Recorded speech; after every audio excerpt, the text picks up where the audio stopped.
एक बार नारद जी द्वारिका पधारे और उन्होंने भगवान कृष्ण से पूछा, भगवान मुझे बताइए, इंसान का भाग्य कब लिखा जाता है? क्या इंसान का भाग्य उसके जन्म से पहले लिखा गया होता है या तब जब वे जन्म ले लेता है और वह कर्म करता है, उनके कर्मों के आधार पर उसका भाग्य अच्छा या बुरा लिखा जाता है? कृपया मुझे इसके बारे में विस्तार से जानकारी दीजिए। भगवान कृष्ण सबसे पहले तो मुस्कुराए और उन्होंने नारद जी से कहा, सुनो नारद जी, मैं आपको बताता हूँ। दोस्तों, श्री नारायण यानी भगवान कृष्ण ने गरुड़ पुराण एवं स्कंद पुराण में मृत्यु, जीवन एवं जन्म से जुड़ी बहुत ही महत्वपूर्ण जानकारी और बहुत ही महत्वपूर्ण रहस्यों का उद्घाटन किया है। उसी में वर्णित कथा मैं आज आपको सुनाने जा रही हूँ। यह कथा भगवान कृष्ण जी ने श्री नारद जी को सुनाई थी। इसलिए उन्होंने कहा, भगवान कृष्ण ने कहा, हे नारद, आज मैं तुम्हें जो कथा सुना रहा हूँ वह कथा तुम्हारे इसी प्रश्न का उत्तर देगी। इस कथा को तुम बहुत ही ध्यान पूर्वक सुनना। और साथ ही दोस्तों, मैं आप लोगों से भी विनती करती हूँ, इस कथा को अगर आप यहाँ तक सुन रहे हैं तो यह गरुड़ पुराण की पवित्र कथा है। इसको आप पूरे ध्यान से सुनिएगा, क्योंकि आधा अधूरा ज्ञान हानिकारक होता है। इसलिए अगर आप वीडियो को यहाँ तक हैं तो इसे पूरा अवश्य सुनिएगा। भगवान श्री कृष्ण आपकी सभी मनोकामनाएं पूरी करेंगे। भगवान श्री कृष्ण कहते हैं, हे नारद जी, मैं आपको संपूर्ण कथा सुनाता हूँ, आप ध्यान पूर्वक सुनिए। तो शुरू करते हैं। हे नारद जी, एक बहुत सुंदर नगरी थी। उस नगरी का नाम स्वर्ण नगरी था। उस नगरी के सभी लोग बहुत ही खुश और प्रसन्न रहते थे। उस नगरी में एक योग्य राजा थे। उनका नाम था विक्रम भट्ट। विक्रम भट्ट बहुत ही न्यायप्रिय और आदर्श राजा थे। वे अपनी प्रजा को अपनी संतान की तरह समझते थे। उनकी एक बहुत ही सुशील रानी थी। उनका नाम रानी चंद्रवती था। रानी चंद्रवती अपने नाम की तरह ही बहुत सुंदर थी। राजा और रानी के जीवन में किसी बात का कोई अभाव नहीं था, पर रानी और राजा के विवाह को काफी समय बीत चुका था, परंतु फिर भी उनकी कोई संतान नहीं थी। राजा और रानी साथ में पूरी प्रजा सिर्फ यही चाहते थे कि राजमहल और राज्य को वारिस मिल जाए, एक योग्य राजकुमार आ जाए जो कि राजा के बाद इस राज्य के शासन को उसी तरह चलाए जिस तरह हमारे महाराज चलाते हैं। ऐसी उम्मीद पूरा राज्य लगाता था। साथ ही राजा और रानी भी महादेव की पूजा करते थे। अपने राज्य में यज्ञ, हवन, अनुष्ठान कराते थे ताकि ईश्वर उनकी यह पुकार सुन ले। अंततः एक दिन ईश्वर ने उनकी यह पुकार सुन ली। राजा की पत्नी गर्भवती हुई। पूरे राज्य में खुशी का माहौल छा गया। आज पूरा राज्य जश्न मना रहा था। घर घर दीपक जल रहे थे। पूरा राज्य जैसे आज दिवाली का पर्व मना रहा हो, क्योंकि आज वे सभी लोग खुश थे, क्योंकि उन्हें उनके राज्य का वारिस मिलने वाला था। इस तरह समय बीतता गया। 9वें महीने में राजा रानी के गर्भ से एक सुंदर पुत्र का जन्म हुआ। रानी अपने पुत्र को देखती हैं तो उनका प्रसन्नता से चेहरा कमल की तरह खिल जाता है। परंतु जैसे जैसे पुत्र बड़ा हुआ, राजा और रानी के ऊपर तो जैसे दुखों का पहाड़ टूट पड़ा। उन्होंने देखा कि उनका पुत्र एक पैर से विकलांग है। राजा और रानी ने अपने भाग्य को कोसा। वह कहने लगे, हे महादेव, हमसे ऐसी कौन सी भूल हुई थी जिसके कारण आपने हमें ये सजा दी है? हमने हर पुण्य कार्य किया, राजा की तरह न्याय किया, फिर भी हमारे भाग्य में ही ऐसा क्यों होना लिखा था?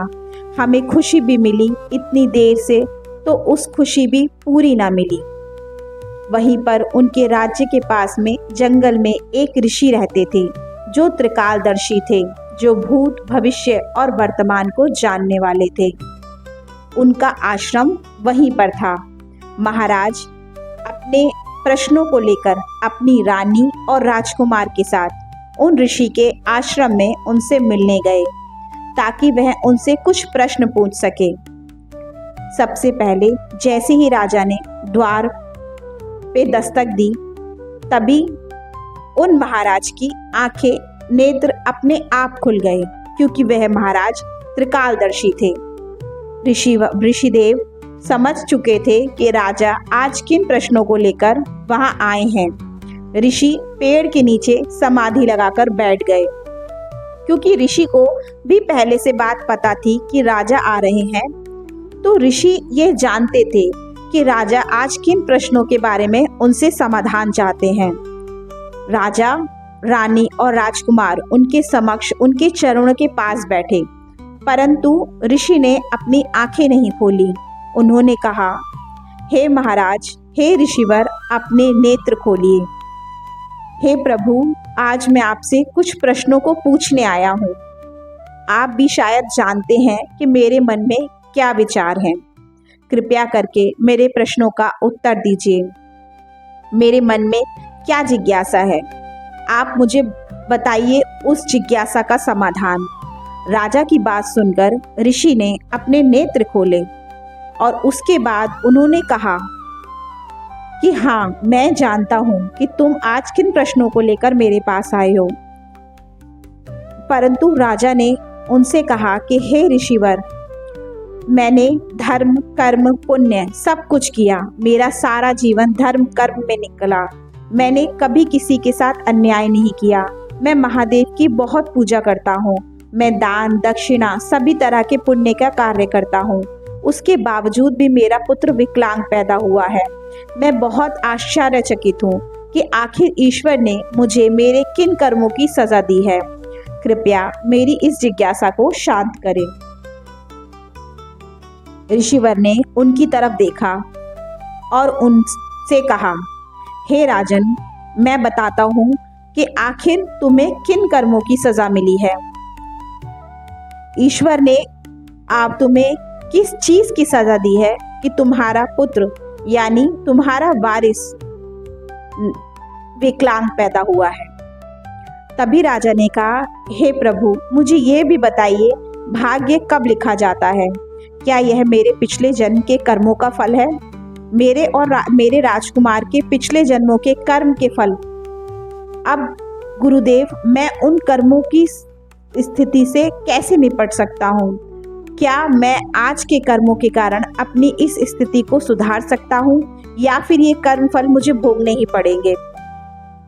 तभी ऋषिवर ने कहा, हे राजन, सच में तुम्हारे पिछले जन्म के कारण है तुम्हारे कुछ ऐसे संचित बुरे कर्म थे जिसके कारण तुम्हें ऐसी संतान प्राप्त हुई है।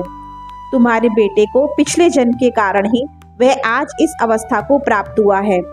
तभी राजा ऋषि से प्रार्थना करते हुए कहते हैं, प्रभु, मुझे बताइए, मैं ऐसा क्या कर सकता हूँ कि मैं अपने भाग्य को बदल सकूं? क्या मैं अपने भाग्य को बदल सकने की क्षमता भी रखता हूँ?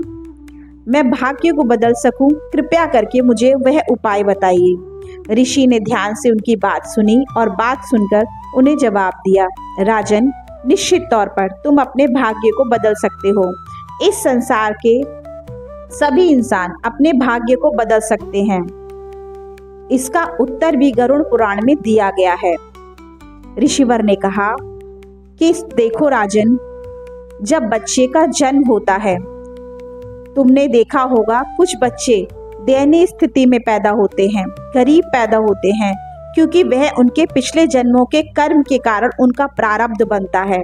और वही प्रारब्ध जब फलित होता है, तब उस इंसान को ऐसी अवस्था प्राप्त होती है। क्योंकि आने वाले समय में जब हम पिछले जन्म के प्रारब्ध को भोगते हैं, पर हमारे पिछले जन्मों के बुरे कर्म का अगर संचित हिस्सा बाकी है, तो वो हमें अगले जन्म में भी भुगतना होता है। उससे हम नहीं बच सकते। जब तक वह बुरा हिस्सा, हमारे जो बुरे कर्मों का संचित हिस्सा है, खत्म नहीं हो जाता, तब तक हमें वह कष्ट भोगने ही पड़ते हैं, चाहे हम कुछ भी कर लें। पर जब वह हिस्सा खत्म हो जाता है, हमारे बुरे कर्मों का संचय का हिस्सा जब खत्म हो जाता है, तभी हमारी किस्मत चमकने लगती है।